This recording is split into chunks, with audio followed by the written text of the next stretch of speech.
ಬೆಳಗಾವಿ ಲೋಕಸಭಾ ಕ್ಷೇತ್ರದ ಟಿಕೆಟ್ಗಾಗಿ ಕಾಂಗ್ರೆಸ್ನಲ್ಲಿ ಜಾರಕಿಹೊಳಿ ಅವರ ಪುತ್ರಿ ಮತ್ತು ಹೆಬ್ಬಾಳ್ಕರ್ ಅವರ ಪುತ್ರನ ನಡುವೆ ಫೈಟ್ ಜೋರಾಗಿದೆ. ಮಗಳು ಪ್ರಿಯಾಂಕಾ ಕಣಕ್ಕಿಳಿಸೋದಕ್ಕೆ ಚಿಂತನೆ ನಡೆದಿದೆ ಅಂತ ಸತೀಶ್ ಜಾರಕಿಹೊಳಿ ಅವರು ಹೇಳಿದ್ದಾರೆ.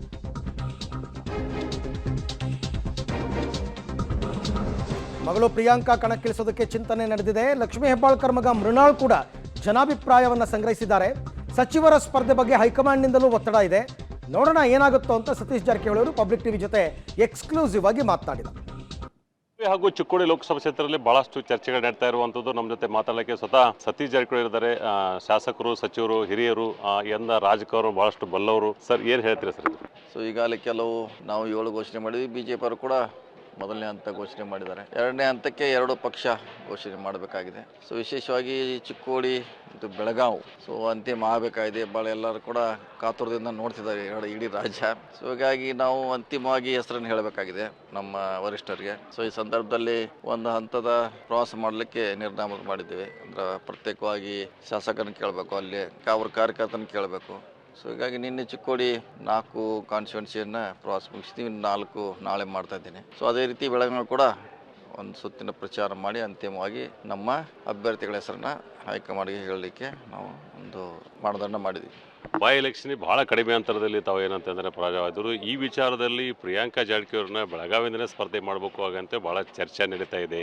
ನಡೀತಾ ಇದ್ರೆ ಆದರೆ ಒಂದು ಯಾಕೆ ಸಾಮಾಜಿಕ ನ್ಯಾಯದ ಪರವಾಗಿ ಒಂದು ಲಿಂಗಾಯತ್ ಒಂದು ನಾನ್ ಲಿಂಗಾಯತ್ ಕೊಡಬೇಕಂತ ಒಂದು ನಿರ್ಧಾರಕ್ಕೆ ಮಾಡಿದ್ದೀವಿ. ನೋಡೋಣ ಅದು ಹೈಕಮಾಂಡ್ ಅವರು ಯಾವ ಕಡೆ ಕೊಡ್ತಾರೋ ಗೊತ್ತಿಲ್ಲ ಅಂತಿಮವಾಗಿ. ಸೊ ಆದ ರೀತಿ ಸ್ಟ್ರಾಟಜಿ ಮಾಡ್ತಾ ಇದೀವಿ ನಾವು, ಒಂದು ಲಿಂಗಾಯತ್ ಒಂದು ನಾನ್ ಲಿಂಗಾಯತ್ ಅಂತ. ಅಂದರೆ ಬೆಳಗಾವಿ ಸ್ಪರ್ಧೆ ಮಾಡಕ್ಕೆ ರೆಡಿ ಇದ್ದಾರೆ. ಅದು ಅಂತಿಮವಾಗಿ ಹೈಕಮಾಂಡ್ ಡಿಸಿಷನ್ ತೊಗೋಬೇಕು.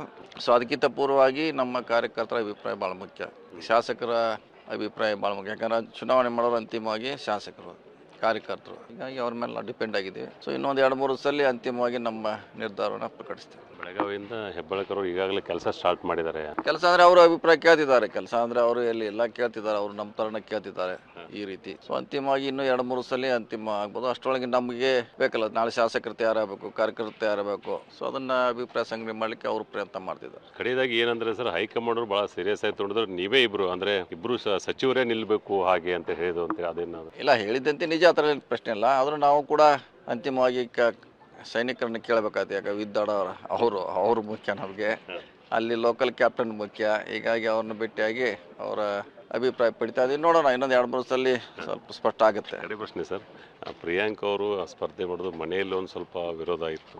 ಇಲ್ಲ, ಹಾಗೇನ ವಿರೋಧ ಅಂತ ಪ್ರಶ್ನೆ ಇಲ್ಲ. ಅವರ ಫಸ್ಟ್ ಶಾಸಕರು ಒಪ್ಪಬೇಕು, ಇವರು ಒಪ್ಪಬೇಕು, ಆಮ್ಯಾಗ ಅದು ಅವರ ಅಭಿಪ್ರಾಯ ಬರ್ತೈತಿ. ಫಸ್ಟ್ ಇವರು ಒಪ್ಪಿದಾಗೆ ಮುಂದೆ ಹೆಜ್ಜೆ.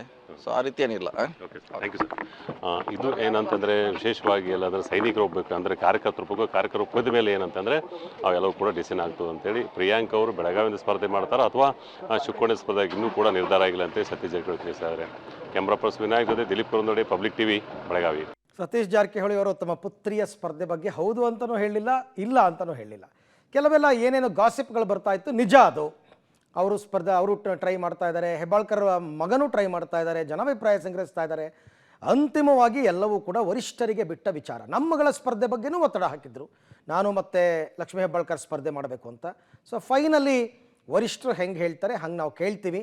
ಕ್ಷೇತ್ರಗಳಿಗೆ ಹೋಗ್ತಾ ಇದ್ದೀವಿ, ಶಾಸಕರ ಅಭಿಪ್ರಾಯ ಸಂಗ್ರಹಿಸ್ತಾ ಇದ್ದೀವಿ, ಜನಾಭಿಪ್ರಾಯ ಸಂಗ್ರಹಿಸ್ತಾ ಇದ್ದೀವಿ.